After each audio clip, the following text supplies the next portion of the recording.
ओडिशा के बारीपाड़ा टाउन के पास हमारे एक सब्सक्राइबर हरीश भाई का घर है और उनके घर से थोड़ी दूर पर ही उनका ननिहाल भी पड़ता है। ननिहाल मतलब नानी का घर। हरीश बताते हैं कि एक दफा मैं स्कूल से वापस आते समय अपने घर ना जाके सीधा नानी के घर की ओर जाने लगा। अब यहाँ हरीश के नानी के घर जाने वाला जो रास्ता था वो कुछ इस कदर था कि पहले एक चढ़ाई आती है और फिर चढ़ाई से नीचे की तरफ उनके नानी का घर पड़ता है। और जब हरीश उस चढ़ाई वाले रोड के बिल्कुल टॉप पर पहुंचते हैं तो वहां से उनको अपने नानी का घर बहुत क्लियरली दिखाई देता है। इनफैक्ट उनके नानी के घर पर अगर कुछ लोग हैं और वो आपस में बात कर रहे हैं तो उनके बात करने की आवाज भी उस टॉप एंड पर खड़े किसी भी इंसान को सुनाई दे सकती है। अब हरीश बताते हैं कि मैं जब भी उस इंक्लाइंड रोड के एकदम टॉप पर पहुंचता ना तो वहां से खड़े होकर मैं नानी को आवाज देता था कि आई, और ऐसे बोलते हुए मैं सीधा नानी के घर की तरफ भागता था। ओडिया में नानी को आई बोलते हैं। हरीश यहाँ लिखते हैं कि भैया पर उस दिन जब मैं नानी के घर जाने के लिए निकला तो मेरे साथ कुछ ऐसा हुआ जो मैं पूरी जिंदगी भूल नहीं पाऊंगा। आज भी उस घटना को याद करके मेरे रोंगटे खड़े हो जाते एकदम। मैं इसके बारे में बात नहीं करना चाहता था पर फिर मैंने मम्मी से परमिशन लेके आपको ये कहानी भेजी है और फिलहाल हरीश द्वारा भेजे गए ईमेल का स्क्रीनशॉट अभी आप वीडियो में देख सकते हैं। अब ओडिशा के मयूरभंज डिस्ट्रिक्ट में एक टाउन पड़ता है बारीपाड़ा। हरीश का घर इसी बारीपाड़ा टाउन के अंदर है। अच्छा, ये इनका किराए का घर है जहाँ पर हरीश अपने मम्मी के साथ रहते थे और हरीश के पापा महाराष्ट्र के एक प्राइवेट कंपनी में जॉब करते थे। 2-3 महीने में एक बार कभी घर आना जाना होता था उनका। और जहाँ हरीश का घर है ना वहाँ से 500 मीटर की दूरी पे इनका स्कूल पड़ता है और उस घर के कोई 400 मीटर पहले इनकी नानी जी का घर पड़ता है। तो एक बार थोड़ा लेआउट समझना कि पहले आता है नानी जी का घर, फिर हरीश का घर और फिर उनका स्कूल। अब ये जो घटना है ये 2011 की है। हरीश उस समय 7 साल के थे और अक्सर इनकी माता जी हरीश को स्कूल छोड़ने जाती थी। कभी कभार अगर वो बिजी हो गई तो हरीश अकेले भी चले जाया करते और जो इनकी नानी थी उनका हरीश के घर पर आना जाना लगा रहता था। अब अक्सर होता तो यही था कि हरीश स्कूल खत्म होने के बाद सीधा अपने घर पहुंचते थे। वहाँ उनकी मम्मी ने उनके लिए गरम गरम खाना बना के रखा होता था और बहुत बार जब ये स्कूल से घर आते तो देखते कि इनकी नानी भी वहीं पर बैठी हुई है। पर एक टाइम ऐसा आया कि 3 दिनों तक लगातार नानी इनके घर पर नहीं आई। इसी बीच हरीश एक दिन स्कूल गया हुआ था और वापस आते समय इसने सोचा कि यार 3 दिन हो गया है, नानी घर नहीं आई हमारे। चलो एक काम करता हूँ, मैं ना यहाँ से सीधा नानी के घर पहुंचता हूँ और फिर उनके साथ ही वापस मैं अपने घर आ जाऊंगा। हरीश अपने स्कूल से निकलते हैं, पहले अपना घर क्रॉस किया और फिर उसके बाद नानी के घर की तरफ जाने लगे। अब जैसे मैंने आपको पहले बताया था कि नानी के घर पहुंचने से पहले एक ऊंची चढ़ाई पर जाना पड़ता है और वहां से फिर एक ढलान है जहाँ नानी का घर बना हुआ है। यहाँ हरीश अपने घर को क्रॉस करके उस इंक्लाइन रोड पर चढ़ते हुए बिल्कुल उसके टॉप पे पहुंच जाते हैं। अब वहां खड़े होकर एक बार इन्होंने चिल्लाया कि आई, मतलब ये अपनी नानी को आवाज दे रहे थे और आवाज देने के बाद ये दौड़ के नानी के घर की तरफ जाने ही वाले थे कि इनको कुछ दिखाई देता है। हरीश देखते हैं कि एक सफेद साड़ी पहनी हुई औरत नानी के घर के सामने जो कुआं था उस कुएं को पार करते हुए सीधा नानी के घर की तरफ जा रही है।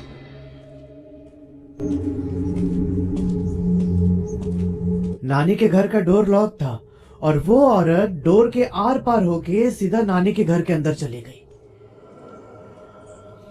अब उस समय हरीश उस औरत का चेहरा बहुत क्लियरली देख नहीं पाए पर यह नजारा देख के उनके दिल की धड़कन तेज हो चुकी थी एकदम। अब इनकी इतनी हिम्मत ही नहीं हो रही थी कि ये नानी के घर की तरफ जाते। ये उल्टे पांव सीधा अपने घर की ओर भागते हैं। जब घर पहुंचे तो देखा कि भाई नानी तो वहीं बैठी है मम्मी के पास। हरीश ने सारी बात अपनी मम्मी और नानी को बताई तो इनकी मम्मी ने इस चीज को बहुत लाइटली लिया। इनको लगा कि शायद गांव की कोई औरत होगी, उसको देख लिया होगा हरीश ने। और नानी ने बोला कि ठीक है, तुम ज्यादा घबराओ मत, डरने की जरूरत नहीं है। वो औरत जो भी होगी मैं घर जाके देखती हूँ। पर इनको क्या ही पता था कि भाई ये एक अलग ही मसला होने वाला है। अभी हरीश यहाँ इतना ज्यादा डर चुका था कि ये पूरे टाइम अपने मम्मी के पीछे पीछे ही रहता। इनकी नानी अपने घर वापस चली गई और फाइनली रात को ये अपने मम्मी के पास सो जाता है। हरीश बताते हैं कि भैया मुझे सोए हुए कोई 1.5-2 घंटे ही हुए थे और ना मुझे एक सपना दिखाई देता है। मैंने देखा कि वही सफेद साड़ी पहनी हुई वो बूढ़ी औरत मेरे सपने में आके मुझे दबोच रही है एकदम। उसने मेरा गला दबा दिया जोर से और जैसे ही मुझे ऐसा फील हुआ, मैं एकदम चिल्लाते हुए उठा नींद से। मेरी चीख इतनी ज्यादा थी कि आसपास के जो पड़ोसी थे वो भी उठ के मेरे घर पर आ गए। मैं एकदम डर के मारे कांप रहा था और मैंने मम्मी से बताया कि मम्मी, वो औरत आई थी सपने, वो मेरा गला दबा रही थी। अब जो पड़ोसी थे वो थोड़ी देर बाद अपने अपने घर चले गए और जो हरीश की मम्मी थी उन्होंने हरीश को इधर उधर की बात करके जो ये वाला टॉपिक था इससे उसका माइंड डाइवर्ट करने की कोशिश की। अब थोड़े टाइम के बाद ये जैसे तैसे अपने बेटे को सुला देती है। पर ये रात तो एक बहुत ही डार्क चैप्टर की बस एक शुरुआत ही थी। अब अगले दिन सुबह उठ के हरीश अपने स्कूल पहुंचते हैं। अब यहाँ जो उनका क्लासरूम था ना, वहाँ पर जमीन पे दरी बिछा के बैठने की प्रथा थी। बहुत सारे गांव के सरकारी स्कूल में होता है ऐसा। हरीश बताते हैं कि मैं सबसे पीछे वाले रो में बैठा हुआ था। मुझसे जस्ट पीछे दीवार थी स्कूल की और मेरे लेफ्ट साइड वाला जो स्पेस था ना वो खाली पड़ा था। मतलब वहाँ जगह तो है पर कोई भी बच्चा नहीं बैठा है। मैं चुपचाप जो ब्लैक बोर्ड पर टीचर पढ़ा रहे थे वो मैं अपने कॉपी में नोट डाउन कर रहा था और इसी बीच मैंने फील किया कि मेरे कान के करीब एक हवा पास हुई है। मैं चौंक गया एकदम और फिर मेरी नजर अपने लेफ्ट साइड पर पड़ी तो मैंने पाया कि एक काला साया वहां बैठ के मुझे घूर रहा है। कुछ टाइम घूरने के बाद वो गायब हो गया। अब मैं अंदर से डर तो गया था बहुत ज्यादा। मैं चिल्लाना चाहता था पर फिर मुझे रियलाइज हुआ कि अगर मैंने ऐसा किया तो जो क्लास के बाकी बच्चे हैं वो मेरा मजाक उड़ाएंगे, मुझे डरपोक डरपोक बोलेंगे। तो मैंने चुपचाप उस बात को इग्नोर कर दिया। जब स्कूल की छुट्टी हुई तो मेरी मम्मी मुझे लेने आई थी। मैं उनके साथ वापस घर आया और देखा कि भाई नानी वहां पहुंची हुई हैं। सब कुछ नॉर्मल था। हम सबने बैठ के खाना खाया। मैंने नानी से थोड़ी बहुत बात की और फिर शाम ढलने के बाद नानी अपने घर वापस चली गई। अब रात को डिनर करने के बाद हरीश फिर से जाके अपने मम्मी के पास सोता है। अब एक चीज समझना कि जो इनका बेड है उसके एक साइड वॉल लगता है, दीवार। तो दीवार वाले साइड मम्मी सो रही थी और जो इधर ओपन वाला साइड था इधर हरीश लेटा हुआ था। ये बताते हैं कि रात के करीब 2 बजे मेरी आंख खुलती है। मैंने देखा कि मैं और मम्मी दोनों एक ही साइड फेस करके सोए हुए। मतलब हरीश की मम्मी का फेस उस दीवार की तरफ था और हरीश अपनी मम्मी के बैक साइड की तरफ देख रहा है। अब कुछ देर अपनी मम्मी को देखने के बाद हरीश ने करवट चेंज की और उसने अपना फेस दूसरी ओर घुमा लिया। और भाई जैसे इसने अपना फेस दूसरी साइड घुमाया ना, ये देखता है कि इसके बाजू में एक औरत येलो कलर की बहुत ही गंदी साड़ी पहन के लेटी हुई है। जो उसका फेस था वो पूरा टूटा फूटा एकदम। ऐसा लग रहा था कि किसी ने पत्थर से मार मार के उसका पूरा फेस फोड़ दिया। और वो हरीश की तरफ देख के एक बहुत ही क्रिपी स्माइल दे रही थी। यहाँ हरीश और उस औरत का आई कांटेक्ट हो रहा है। भाई ये एकदम फ्रीज हो गया यहाँ पे। अब कुछ सेकंड के बाद वो औरत अपना हाथ आगे करके हरीश के गाल की तरफ बढ़ा रही थी। ये बताते हैं कि जो उस औरत का हाथ था ना वो पूरा स्केलेटन था और उसके ऊपर एक बहुत ही पतली स्किन लटक रही थी बस। हरीश एकदम जोर से चिल्लाते हुए मम्मी को हिलाता है ऐसे, और वो मोमेंट इतना ज्यादा तेज था कि हरीश की कोहनी उसकी मम्मी के मुंह पे लग गई। हरीश की मम्मी का होठ कट गया और ब्लड भी निकलने लगा। ये एकदम हड़बड़ा के उठती है और पूछा हरीश से कि क्या हो गया, ऐसे क्यों रिएक्ट कर रहा है। अब हरीश ने बोला मम्मी से कि मम्मी पहले लाइट जलाओ तुम, क्योंकि पहले से इनके कमरे में एक डिम लाइट जल रही थी और इस टाइम ना वो थोड़ी थोड़ी फ्लक्चुएट हो रही थी। एकदम एरी सा एटमोस्फेयर बन गया था। इसके बोलने पर हरीश की मम्मी ने लाइट जलाई। तब हरीश उनको सारी बात बताता है कि कल स्कूल में भी ऐसा हुआ मेरे साथ और इस समय अभी मैंने इस औरत को देखा पास में लेटे हुए। मुझे बहुत ज्यादा डर लग रहा है। अब हरीश की मम्मी को भी ऐसा लगने लगा कि हमारे घर पर कुछ तो नेगेटिव एनर्जी है इस समय। अब यहाँ हरीश की मम्मी ने उनको एकदम जोर से पकड़ा और ऐसे हवा में ही बोला कि तो जो कोई भी है मेरे बेटे का पीछा छोड़ दे, यहां से चली जा, नहीं तो तेरे लिए बहुत बुरा होगा। हरीश बताते हैं कि जब मम्मी ऐसा बोल रही थी तो मेरा फेस मम्मी की तरफ था। उन्होंने मुझे ऐसे करके पकड़ा हुआ था और मैं मम्मी की आंखों की तरफ ही देख रहा था कि मेरे मम्मी के दोनों आईब्रोज के बीच में जो ये वाला पॉइंट है, ये ना ब्लिंक हुआ एक बार, और मैं वो चीज देख के एकदम शॉक हो गया कि भाई ये क्या हो रहा है। और फिर कुछ देर के बाद मम्मी ने मुझे पानी लाके दिया, मैंने पानी पिया और फिर मम्मी से ऐसे लिपट के सो गया मैं। अगली सुबह हरीश की मम्मी ने ये सारी बातें हरीश के पापा को कॉल करके बताई, पर उसके पापा काम में इतने ज्यादा बिजी थे कि उन्होंने बोला कि अभी तो मैं नहीं आ पाऊंगा। तब हरीश की मम्मी ने अपनी माँ मतलब हरीश की नानी से सारी चीजें डिस्कस की। हरीश की नानी को यहाँ समझ आ गया था कि एग्जैक्टली हो क्या रहा है। अब यहाँ इनके घर के पास एक पीर बाबा रहते हैं। हरीश की मम्मी और नानी उनको लेके सीधा पीर बाबा के पास पहुंचती हैं। फिर उस पीर बाबा ने हरीश की तरफ देखा और अपना कुछ मंत्र पढ़ने के बाद जो इनके पास पानी रखा हुआ था वो पानी हरीश के ऊपर फेंक दिया। और ऐसा करने के बाद हरीश की मम्मी से बोला कि इसे लेके बाहर जाओ। जब हरीश की मम्मी हरीश को लेके बाहर आ गई तब उस पीर बाबा ने हरीश की नानी को कुछ बताया।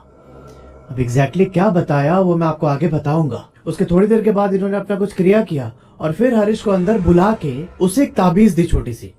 बोला कि अगले 2 दिनों तक तुम इसे खुद से अलग नहीं करोगे। कल रात को मैं क्रिया करूंगा जिसके बाद सब कुछ शांत हो जाएगा। पर यहाँ उन्होंने एक बात और बोली कि जो भी मैं क्रिया करूंगा ये एक ऐसी जगह पे होना चाहिए जहाँ से 3 रास्ते निकलते हो और उन तीनों रास्तों पर किसी न किसी के घर होने चाहिए। अब हरीश की नानी को थोड़ा ध्यान था कि ऐसी जगह कहाँ मिल सकती है। जो इनका कॉलोनी था उसके पीछे एक नदी बहती है और उस नदी से थोड़ा सा आगे चल के एक बस्ती है कालिकापुर। वो 3 रास्ते वाला एरिया उसी कालिकापुर बस्ती में पड़ता है। अब वहां पूरा जगह वगैरह फाइनल करके ये लोग वापस घर आ गए और अगले 2 दिन तक हरीश को कोई प्रॉब्लम नहीं हुई। अब अगली रात को क्रिया होने वाली थी, पर फिर जिस दिन ये लोग हरीश को दिखाने आए थे ना, उसी शाम को ये पीर बाबा हरीश की मम्मी को कॉल करते हैं।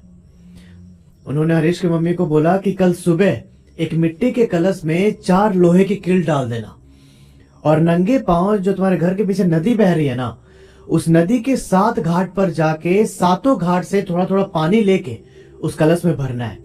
अब घाट वो जगह होती है नदी की जिसके किनारे लोग अपना नहाना या फिर कपड़े धोने का काम करते हैं। इनकी मम्मी ने ठीक वैसे ही किया। अगले सुबह उन 7 घाटों का पानी लेके घर आई और फिर ये लोग सब नॉर्मल काम में लग गए। जो हरीश की नानी थी वो भी इनके घर पर ही थी। दोपहर हो चला था और हरीश की मम्मी किचन में खाना बना रही है। शाम के टाइम इनको उस जगह पर पहुंचना था बाबा के साथ उस क्रिया के लिए। अब इस समय दोपहर को हरीश अपने नानी के साथ कमरे में लेटा हुआ था और वहां लेट के चुपचाप टीवी देख रहा है। हरीश बताते हैं कि इस समय तक मेरे अंदर से पूरा डर खत्म हो चुका था। मैं चुपचाप टीवी देख रहा था और अचानक मुझे फील हुआ कि जिस बेड पर मैं लेटा हुआ हूँ उस बेड के नीचे से कोई रेंग रहा है। अभी मैं कुछ प्रोसेस कर ही पाता कि किसी ने मेरा अंगूठा खींचा जोर से एकदम और फिर से रेंगते हुए बेड के नीचे चला गया। मैं यहाँ एकदम जोर से चिल्लाया और नानी को ऐसे ओडिया लैंग्वेज में बोलने लगा कि मुझे कमरे से बाहर ले चलो। मोटे बाहर को नहीं चल आई, ऐसे ओडिया में मैं जोर जोर से चिल्ला रहा था। फिर हरीश की नानी बहुत इरिटेट हो गई, एकदम गुस्से में बोली कि तू इतना क्यों डर रहा है, वो तेरा कुछ नहीं बिगाड़ सकती। पर हरीश के जिद करने पर ये उनको लेके दूसरे कमरे में चली जाती है। शाम होने के बाद ये तीनों लोग पहुंचते हैं उस बाबा के पास। उसके बाद बाबा, हरीश, हरीश की नानी और मम्मी, ये चारों लोग सीधा उस कालिकापुर वाले बस्ती में पहुंचते हैं जहां पर वो क्रिया होने वाली थी। सेम वही स्पॉट जहां से 3 रास्ते निकल रहे हैं। अब क्रिया शुरू होने से पहले बाबा ने हरीश को बोला कि देख, मैं यहाँ कुछ कुछ करूंगा और उसके बाद तू अपने नानी और मम्मी के साथ वापस घर चला जाना।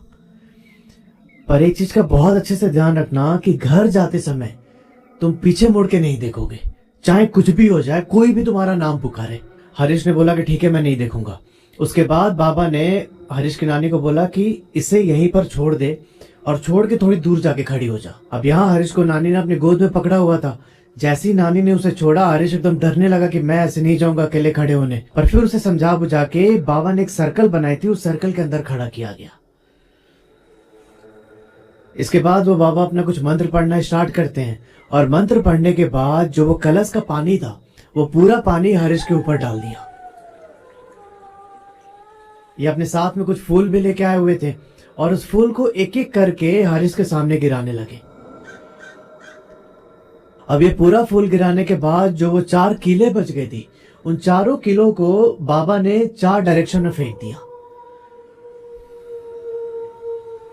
उसके बाद हरीश ने जो भी कपड़े पहने थे वो सारे कपड़े उतरवा के उसे एक लुंगी में लपेट देते और फिर नानी को बोला कि इसे लेके जल्दी से निकलो यहाँ से, मैं अभी यहाँ कुछ देर और रुकूंगा। नानी हरीश को उठा के उसका सर एकदम जोर से पकड़ लेती है ताकि ये पीछे मुड़ के ना देखे, और फिर हरीश की मम्मी, नानी और हरीश ये तीनों वहां से एकदम तेजी से निकलने लगते हैं।